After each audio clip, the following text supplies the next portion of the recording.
Hey, before we dive into the content, make sure you subscribe and hit the notification bell so you don't miss any of our rock solid content. Aaron's speech was actually a spy movie.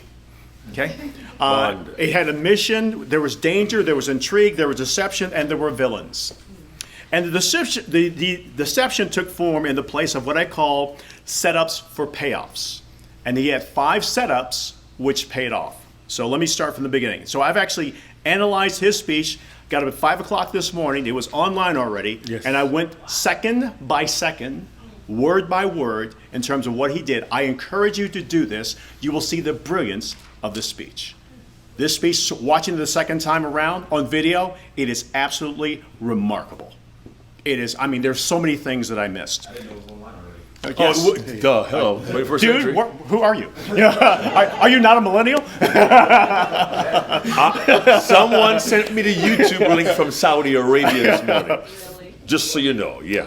All right, so there's a friend of mine, her name is Kate Luss. She says the problem with most storytellers, they spend too much time on the people and the place rather than action and resolution, okay?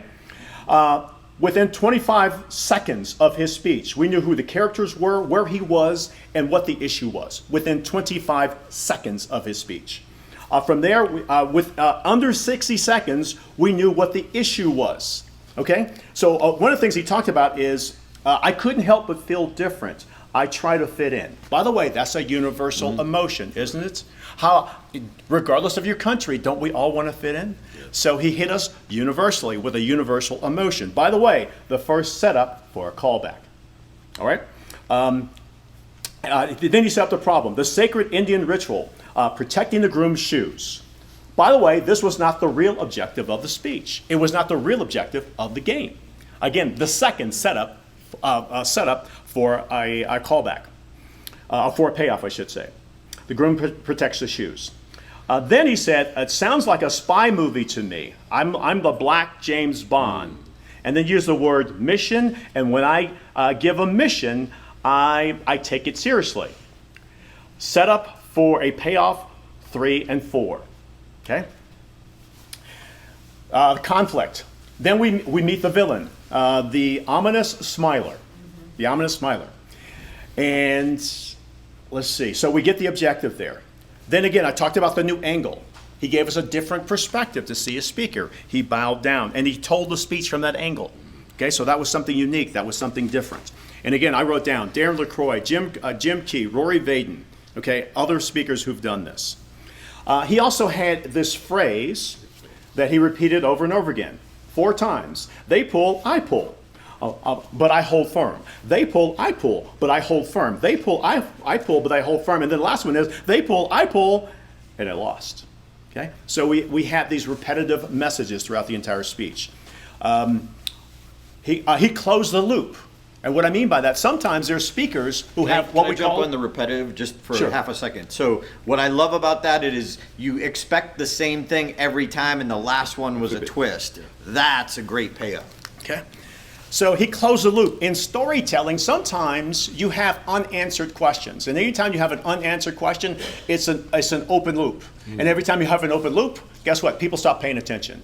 He closed the loop. He told us how the shoe episode ended. In that case, he paid, was it 10 times the amount for the pair of shoes? He paid. So that story's the end of it. And then he says, okay, so at 6:09 of the speech, he says, this is not what makes this story unbelievable. It's not the shoes, it's not the event. Now we start to get the payoffs. Okay, so he's given us setup. We're going to have payoff after payoff after payoff. It's the context behind the game. The game is designed for families of the bride and the groom to know each other better. Payoff number 1. Okay, I was a lonely black man, and who was accepted as family. Remember early on he felt like he was unaccepted. Guess what? Payoff number 2. Here's something else. You also want to, Craig Valentine has this expression. He says you want to take everything about you and you want to make it about the audience. This is the turning point of the speech.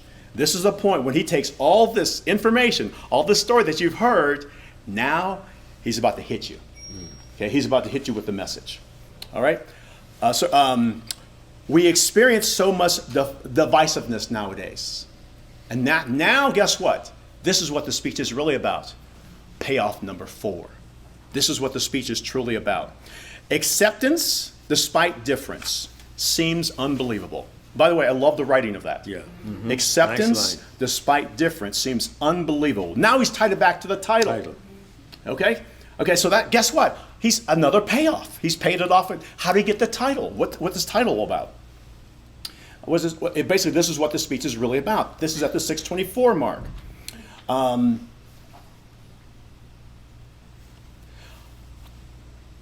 here's a challenge for the audience. But there are still people who still believe in it. In this point, he's given the audience hope. Okay? Do you believe in this? Be open to, and this is no preaching, but he's given us a solution. How many times have we heard speeches, well, this is we've identified the problem, but we give no solution whatsoever. You know, you should do better. That's not a solution, but he gives us a simple solution without being preachy. Open to your culture, open your mind, open your heart.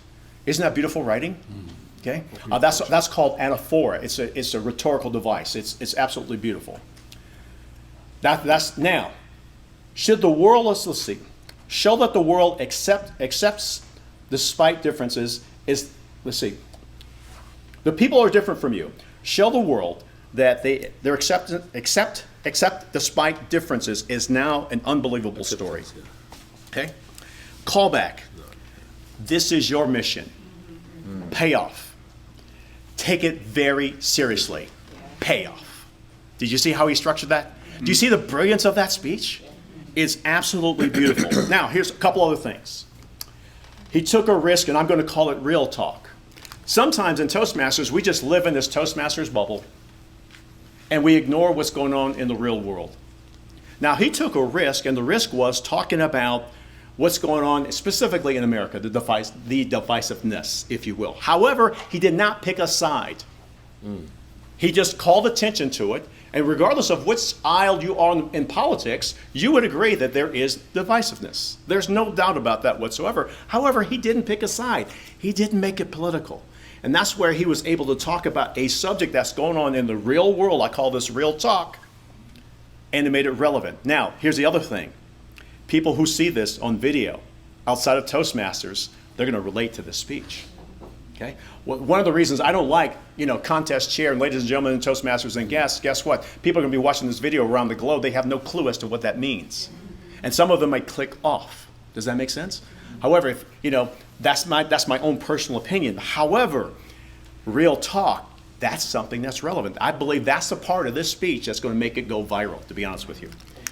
And then the other thing is, the last thing is, Aaron has talent. Wouldn't you agree? Yes. Yeah. So that's my analysis. Could you be more thorough? Aaron's got talent. I like that. That's good. And it doesn't get too much better, more thorough than that. But just to keep your ego in check, I just personally was not a fan of calling back to your speech title 2 years ago. Yeah. Because half the audience didn't know that. Yeah. So you just had half the audience for a second, felt a little insecure about themselves, like they were an outsider, and you want your audience to feel like they're in the know. And people on YouTube who don't know anything about Toastmasters have no idea what that means. Right. So you just lost some seconds and sent some people's brains off on tangents. Other than that, it was pretty good. Any other quick thoughts? I came down, I thought the dress was totally appropriate because you explained it right up front. Your story sequence, I've got a real simple outline for stories, a setup. You set it up perfectly, when, where, what was the conflict. Then you had failed attempts to resolve the conflict, which was getting the shoes, kept failing, and then finally the hero of the story was actually the game. And that's where the message came out with the game. Surprise ending, which it disrupted our thinking. You told the story, we were totally into the story with you. We weren't, it was like, what's going to happen, with this thing? And even though it was about stupid shoes, we're still, what was going to happen with it? So you had us with the story, but again, the surprise ending disrupted our thinking because the meaning that came out of that, your vocal variety, your pace, your accentuation of the scene through your words and your action was phenomenal. Okay, and so there's an entirety. When we communicate wholly, our body, the essence of our energy, the stage, our facial expressions, our voice. It's not just words, and you did. You communicated completely with that. You told the story, which is, we talk about. You weren't telling us about the story, you told the story. I mentioned the same thing Ed did, bending over. That was a big thing. As I said, you bend over holding the shoes.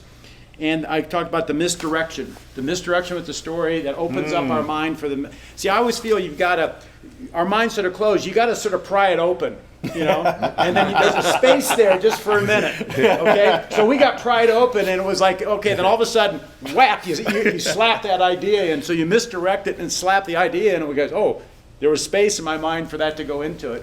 And I ended up with, this is your mission. That was the resounding thing, and I'm taking my notes a lot. What edited it, and I just right at the end, "This is your mission" was a real clear summation of it. But yeah, and I'm going to reiterate what the 3 words up front. I thought it was clever, but same thing. It's added and applicable to that moment. I just love how intriguing the story was, and we wanted to know what was going to happen. Yeah. And it wasn't predictable, and then the way you switched it up with the message, we didn't see the message coming. Flipping brilliant. Yeah. Brilliant. Yeah. One of the things I try to push, I try to coach is the message needs to be a surprise to the audience because you want to disrupt their thinking and make them think differently. And I felt that really, you disrupted the thinking of the audience. The message was a surprise.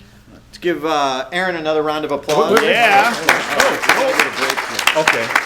All right, one question real quick, and we got to go to break because Ed has to leave. So. Just a little comment. I felt that I wanted to know the direction more earlier because it was only until the last minute that I got to know the message, and I didn't know where it was going. Well, I was enjoying the delivery tremendously. So We thought that was good though. Yes. Because it wasn't predictable. Some Toastmaster speeches at any level, we know where they're going. Like, we'll talk about the other speeches after our break. Some of them, they gave away the message in the title. Now, Quan did a great job where it was in the title, but we didn't know what it meant.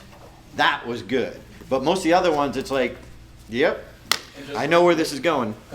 I knew from the beginning that it was a risk, and people even told me before that I was wondering where you were going with it. But my thought process was, but throughout the story, did you really care? Yeah. Yeah. So for instance, the Titanic, we know that the ship is going to sink. Yeah.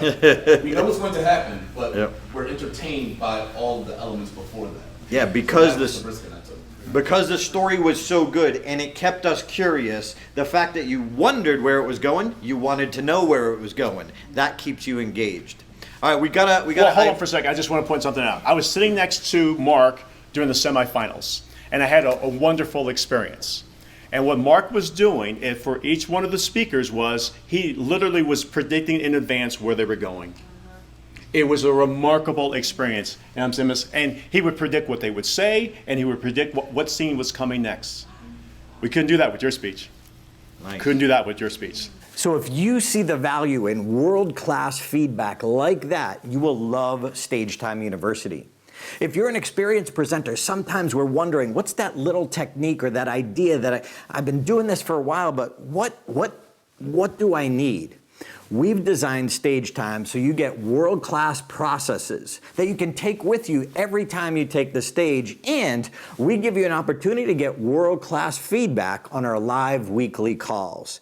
So check out Stage Time University, dive right in, become a member of Stage Time University, where we help you become unforgettable.